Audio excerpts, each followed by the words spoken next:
कमीच बोलावं लागेल. मित्रांनो, आज हा आपण जो लेणी संवर्धनाचा कार्यक्रम सुरू केलेला आहे, याची सुरुवात हे बाबासाहेब आंबेडकर यांनीच केलेली आहे. आपल्याला 19 आणि 20 मार्च 1957चा तो लढा आठवत असेल, ज्या दिवशी बाबासाहेबांनी महाडच्या 14 तळ्यावर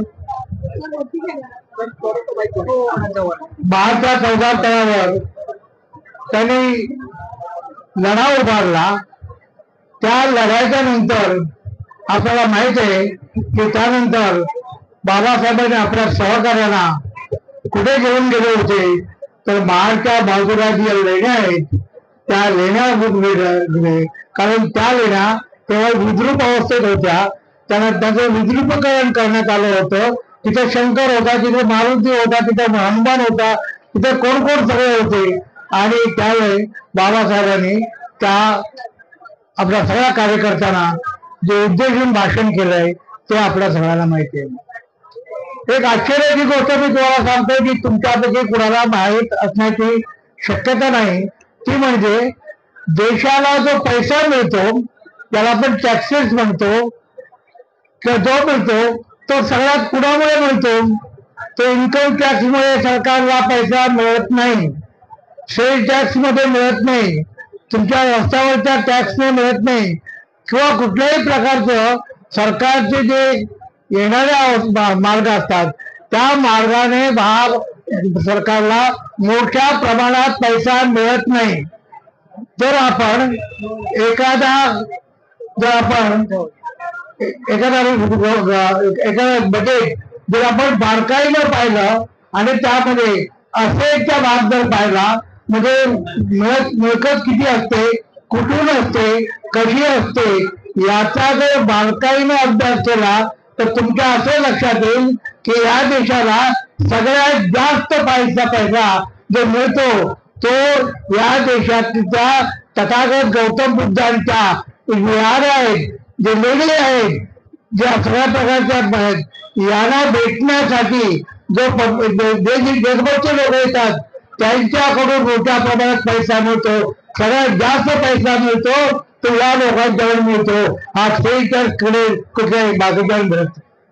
असं असताना ज्या विषयावर सगळ्यात जास्त पैसा मिळतो त्या विषयासाठी जास्त पैसा खर्च करायला पाहिजे होता, परंतु ज्या विषयामुळे जास्त पैसा या देशाला मिळतो त्या देशातल्या कुठल्याही अर्थमंत्र्याने किंवा कोणीही पंतप्रधानाने त्या पैशाचा विनियोग केला नाही, किंबहुना नाममात्र प्रोव्हिजन केले जाते. आणि ज्या लेण्या आहेत ज्यांचं संवर्धन करण्यासाठी कुठल्या अनेक गव्हर्नमेंटची खाती आहेत, तर ह्या गव्हर्नमेंटच्या खात्याकडून त्याचं संवर्धन होत नाही. त्याचं कारण त्यांना तशा प्रकारचा जो मोबदला मिळाला पाहिजे होता, प्रोव्हिजन करायला पाहिजे होती, ती सरकार प्रोव्हिजन करत नाही.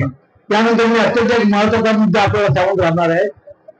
मला एका विद्वान माणसानं, आता तो हिंदू आहे हेच मला सांगायला पाहिजे असं नाही, त्या विद्वान माणसानं मला आडवा प्रश्न विचारला, म्हणजे मला अडचणीत टाकणारा प्रश्न विचारला. आपण बुद्धावर होतो त्याचा प्रश्न काय होता, हा जो कायदा निर्माण झालेला आहे 1949 आपण जो काय म्हणतो, ज्याच्यामध्ये 4 एकरचे 4 तिकडचे कलेक्टर असे वगैरे हा म्हणतो, तो कायदा जेव्हा पास झाला तेव्हा त्याने मला विचारला, तेव्हा त्यावेळेला लॉ मंत्री कोण होते, कायदा मंत्री कोण होते. बोलो मान्य आहे, त्यावेळेला कायदा मंत्री बाबासाहेब होते. आणि बाबासाहेबांचा बाबासाहेब 1947 साली कायदा मंत्री झाल्याला माहिती आहे. आणि बाबासाहेबांना ते मंत्री असताना सुद्धा हा कायदा पास झाला. मग त्याला जबाबदार doctor Babasaheb Ambedkar as a minister of लॉची मिनिस्टर म्हणून ते जबाबदार नाहीत का, हा त्याने मला प्रश्न विचारला. मला अडचणीचा जो प्रश्न होता, कारण बाबासाहेब तेव्हा लॉ मिनिस्टर होते ही वस्तुस्थिती आहे. आणि त्या काळात 1949 साली हा कायदा झाला ही वस्तुस्थिती आहे. मी त्यांना सांगितलं या संदर्भातलं तुम्ही माझ्याशी बोलताना अज्ञान व्यक्त केलंय. तुम्ही अज्ञानी आहेत. तुम्ही जर बारकाईने जर पाहिला असा अभ्यास केला असता तर त्या काळामध्ये बाबासाहेबांना पंतप्रधान जवाहरलाल नेहरू यांनी एक शब्द दिला होता की मी तुम्हाला नियोजन खातं देणार आहे, प्लॅनिंग डिपार्टमेंट. जे आता थोडं लॉ मिनिस्ट्री घ्या, नंतर तुम्हाला मी व्यवहार करेन आणि त्यावर तुम्हाला मी प्लॅनिंग डिपार्टमेंट देणार आहे. आणि ह्या प्लॅनिंग डिपार्टमेंटच्या संदर्भात त्यांनी त्या बाबासाहेबांना ते पाहिजे होतं. बाबासाहेबांना इंटरनॅशनल डिपार्टमेंट पण पाहिजे होतं, जे आपण परराष्ट्र मंत्री म्हणतो ते पाहिजे होतं. परंतु हे प्लॅनिंग डिपार्टमेंट नेहरूने दिलं नाही. आणि त्यामुळे काय बाबासाहेबांनी तडकाफडकी पत्रव्यवहार आहेत. मी त्यांना सांगितलं अज्ञान व्यक्त करू नका, ज्ञाना तुम्ही प्रयत्न करा त्याचा. बाबासाहेबांनी जो पत्रव्यवहार लिहिला आहे त्यावेळेला लॉ मिनिस्टर म्हणून पत्रव्यवहार लिहिला आहे, त्यात त्यांनी त्या 1949च्या कायद्याबद्दल त्यांनी जे लिहिले ते वाचा. तुमच्याकडे वाचता येत नसेल तर माझ्याकडे या, मी तुम्हाला ते देतो काय होतं ते. आणि ते पूर्ण होऊ शकले नाही. बाबासाहेबांचं म्हणणं ते मान्य केलं गेलं नाही. आणि म्हणून बाबासाहेबांनी 1951 साली कायदा 1949चा आणि बाबासाहेबांनी 1951 साली केवळ माझा हा जो प्रश्न आहे त्या प्रश्नाला मला तुम्ही हे खातं देत नाही आणि त्यामुळे मला जे पाहिजे ते करायचं या देशामध्ये ते मला करता येत नाही. म्हणून बाबासाहेबांनी 1951 साली मंत्रिमंडळाचा राजीनामा दिला, खुर्चीवर लाथ मारली. हा इतिहास लोकांना माहित नाही. मी आज या ठिकाणी आपल्याला एवढंच सांगतो की बाबासाहेब याला जबाबदार नाही आहेत. बाबासाहेबांचा पत्रव्यवहार जो आहे तो पत्रव्यवहार आज न उद्याचं सगळा बाहेर पडेल आणि त्यावेळेला कळेल की बाबासाहेबांचं काय म्हणणं होतं. आणि या 1949च्या कायद्याबद्दल त्यांनी जो कायदा पास झाला होता त्याच्या विरुद्ध आपण सगळे आज लढत आहोत. आणि 1950च्या त्या कायद्याप्रमाणे 1949चा कायदा नष्ट झाला पाहिजे ही आपली मागणी आहे. त्यासाठी हा पत्रव्यवहार लवकरच बाहेर येईल आणि तो येण्यासाठी आम्ही आमच्यासारखे लोक प्रयत्न करतोय.